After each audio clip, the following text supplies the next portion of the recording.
Hello, my dear students.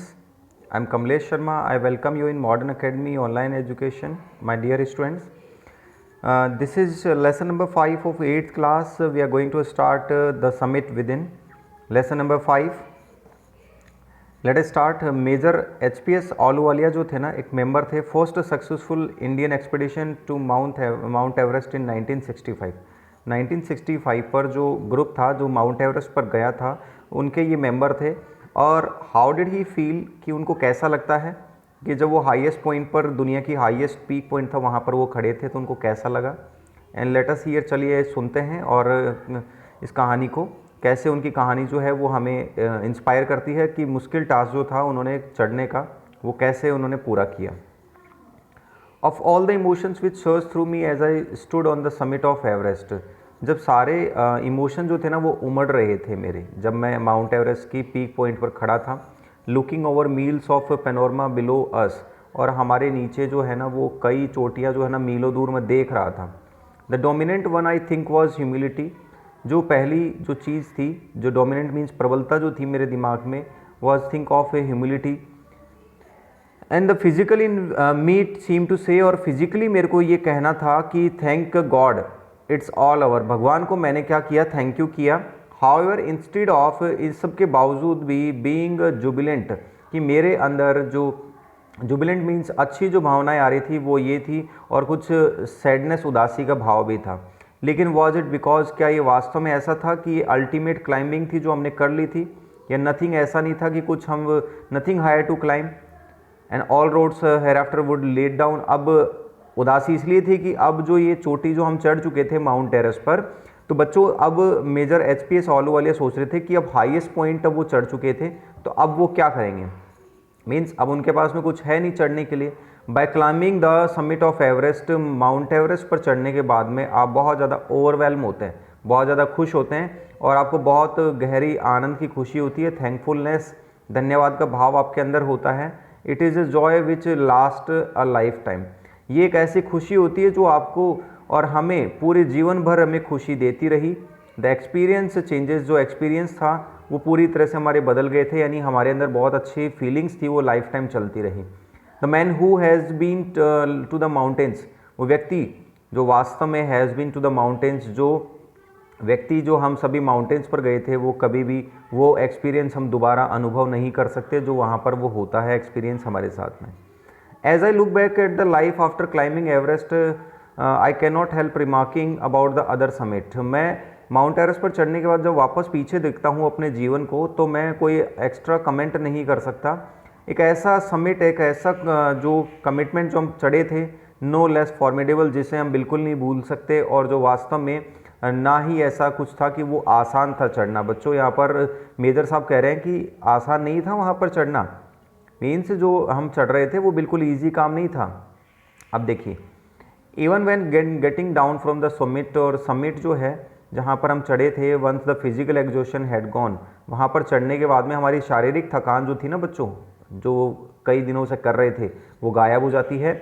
And begin asking myself the question why I had climb Everest, तो मैं ये question अपने आप से पूछने लगा कि मैं माउंट एवरेस्ट क्यों चढ़ा था। Why did the act of reaching the summit have such A hold on my imagination, क्या ये जो कल्पना है, मैं जो सोच रहा हूँ, क्या ऐसी कोई इमेजिनेशन है जिसे मैं अपने दिमाग के अंदर धारण कर रहा हूँ। And the summit have such A hold on my imagination, एक ऐसी कोई इमेजिनेशन, कल्पना जो है वो मेरे दिमाग में घूम रही है। It was already a thing of the past, वास्तव में कोई ऐसी पुरानी जो पास्ट की बातें थी, समथिंग डन येस्टरडे, जो हमने कल किया है। विथ एवरी पासिंग डे, हर एक दिन के गुजरने के साथ में ऐसा होता था, वुड बिकम मोर रिमोट, बहुत दूर हम चले जाते थे। And then what would remain, और अब क्या बचेगा। Would my memories fade slowly away, क्या धीरे धीरे हमारी जो मेमोरीज हैं वो धीरे धीरे ख़त्म होती चली जाएंगी। हमने मीन सब माउंट एवरेस्ट चढ़ ली है। All these thought led to question my self as to whole people climb mountains, और अब जो जितने भी व्यक्ति हमेशा माउंट एवरेस्ट पर चढ़ते हैं, उनके साथ मेरा यही क्वेश्चन होता है कि वो माउंट एवरेस्ट पर चढ़ते हैं, तो उनसे रिलेटेड ये क्वेश्चन मेरे दिमाग में आते हैं कि it is not easy to answer the question, question का आंसर देना बहुत ही मुश्किल है।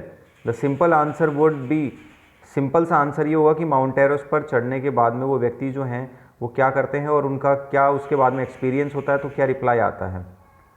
Because it is there it is presence of great difficulties presents, क्योंकि वहाँ पर चढ़ना भी बहुत ज़्यादा मुश्किल टास्क होता है, माउंट एवरेस्ट पर चढ़ना बहुत परेशानियों को, लेकिन मैन जो होता है इन सभी में भी बहुत खुशियाँ ढूंढ लेता है ऑब्स्टेकल्स में।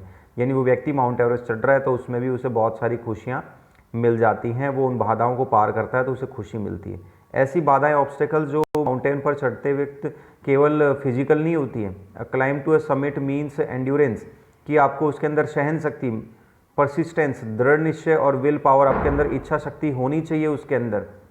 मीन्स की एक समिट जो होता है, मीन्स आप चढ़ रहे हैं उसके अंदर, उसमें 3 आपको गुण चाहिए। अगर किसी भी चढ़ाई पर आपको चढ़ना है, चोटी पर चढ़ना है, तो इट मीन्स कि आपको एंड्योरेंस मीन्स सहन शक्ति चाहिए, परसिस्टेंस मीन्स दृढ़ निश्चय आपको चाहिए उसमें, और विल पावर चाहिए। The demonstration of these physical qualities, ये जितनी भी फिजिकल क्वालिटीज़ जो हैं, नो डाउट एक्सिलरेटिंग, कि वास्तव में ये बहुत एक्साइटिंग होती हैं, लेकिन आपको ये 3 गुण हमेशा दिखाने होंगे। अगर आप किसी भी चाहे आप मन की चोटी पर चढ़ रहे हैं या फिजिकली किसी पर्वत पर चढ़ रहे हैं, तो आपको ये 3 गुण तो हमेशा रखने होंगे। I have a more personal answer to the question, मेरे पास में और भी एक पर्सनल आंसर है एक प्रश्न का जवाब देने के लिए क्वेश्चन, कि फ्रॉम माई चाइल्डहुड, मेरे बचपन से ऐसा हुआ है, I have been attracted by mountains, कि मैं माउंटेन्स के लिए बहुत ज़्यादा अट्रैक्ट हुआ हूँ।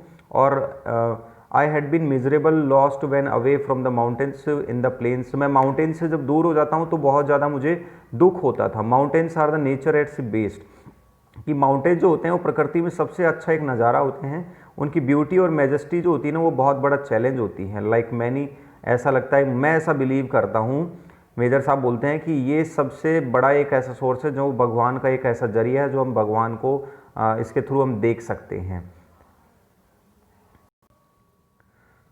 Once having granted this the question remains, अगर एक बार ग्रांट हो जाता है तो क्वेश्चन ये बनता है कि वाई एवरेस्ट, कि एवरेस्ट क्यों? Because it is the highest, क्या ये हाईएस्ट है? The mightiest and has डिफाइड many previous attempts, कि बहुत सारे मीन्स माउंट एवरेस्ट ही क्यों?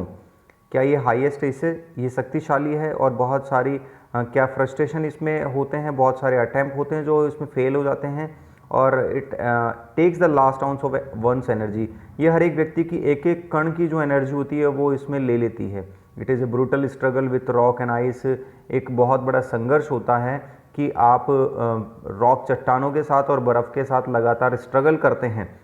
Once taken up it can not be given in half way when one's life is at stake, एक व्यक्ति जब आधे रास्ते पर जा चुका है तो वापस लौटना बहुत मुश्किल टास्क हो जाता है।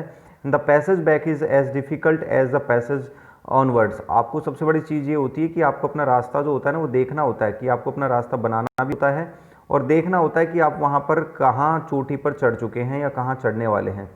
देर इज़ एक्सेलरेशन, ये सबसे बड़ा एक्साइटमेंट होता है कि the Joy of having done something, कि आप जब किसी युद्ध को, किसी भी चीज़ को जीत लेते हैं, मेजर साहब बताते हैं, तो उसकी खुशी बहुत बड़ी होती है। There is a feeling of victory, ये एक ऐसी फीलिंग होती है विक्ट्री एंड ऑफ हैप्पीनेस, एक ऐसी मीन्स जीत की और विजय की एक खुशी होती है जो हमें बहुत फील होती है।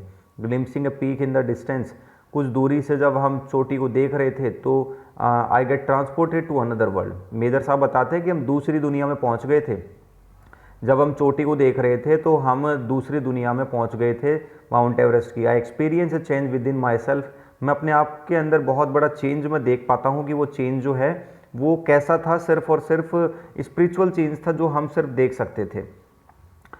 विच कैन ओनली मिस्टिकल, एक ऐसा चेंज जो वास्तव में मिस्टिकल हम उसे बोलेंगे, स्पिरिचुअल आध्यात्मिक उसे बोल सकते हैं। बाय इट्स ब्यूटी अलोफनेस, एक इसकी सुंदरता जो थी ना, उससे उसकी कठोरता जो थी ना, और डिफ़िकल्टीज़ जो थी उनका जो सामना हमने किया था, और उस चोटी को जो हमने देखने के लिए जितना संघर्ष किया था एज एवरेस्ट डिड, कि माउंट एवरेस्ट के लिए आपको ऐसा करना पड़ेगा, और इस दौरान आपको बहुत सारी चीज़ें और चैलेंजेस मिलते हैं। It is a challenge that is difficult to resist, और ये एक ऐसा चैलेंज होता है जिसका सामना करना बहुत मुश्किल होता है माउंट एवरेस्ट पर आप जब चढ़ रहे होते हैं। Looking back I find that I have not yet fully explain why I climbed Everest, और अगर मैं पीछे मुड़कर देखता हूँ तो मैं ये बता नहीं सकता कि अभी भी पूरी तरह से कि मैं माउंट एवरेस्ट पर क्यों चढ़ा था, क्या रीज़न था कि माउंट एवरेस्ट पर मैं गया। It is like answering a question why you breathe, ये इसी तरह से क्वेश्चन होगा जिसका जवाब आप दें, और वो क्वेश्चन ये हो कि आप सांस क्यों लेते हैं। तो इट मीन्स यहाँ पर मेजर एच एस अहलूवालिया जी हमें समझाते हैं कि ये उनकी मीन्स कह सकते हैं उनका शौक था और ये शौक उनका जीवन बन चुका था। मीन्स उनको पहाड़ों से पर्वतों से प्यार था, इसलिए वो माउंट एवरेस्ट चढ़े थे बच्चों। And why do you help your neighbour, आपने अपने पड़ोसियों की मदद क्यों करते हैं? Why do you want to good acts, आप अच्छे काम क्यों करना चाहते हैं? इनका फाइनल आंसर कभी भी आपको नहीं मिलेगा बच्चों। And then there is the fact that Mount Everest just physical climb, क्या फिर आप ये टास्क निकल के आता है? मेजर साहब बताते हैं कि क्या केवल आप फिजिकल टास्क है, केवल शरीर की ताकत देखना चाहते हैं कि आप माउंट एवरेस्ट चढ़ सकते हैं नहीं चढ़ सकते? The man who has been to the mountain top becomes conscious in special nature of his own smallness in the large universe। वो व्यक्ति जो माउंटेन की चोटी पर टॉप पर चला जाता है, उसको बाद में special manner of his on smallness, उसका एक छोटा सा जो इन दिस लार्ज यूनिवर्स, इस पूरी दुनिया में यूनिवर्स में वो बहुत बड़ा अपने आप में बन जाता है। मीन्स उसकी इज ऑन स्मॉलनेस, एक छोटा सा दायरा होता है लेकिन उस दायरे के अंदर उसमें बताया जा रहा है कि वो बहुत बड़ा व्यक्ति बन जाता है और वास्तव में अपने आप की जो सोच है, जो उसके गुण हैं, जो उसकी जो एफर्ट्स हैं, उनमें बहुत बड़ा बदलाव आ जाता है। तो बच्चों यहाँ से हम पढ़ेंगे this physical conquest of mountain में सेकेंड पार्ट में पढ़ेंगे। ठीक है बच्चों।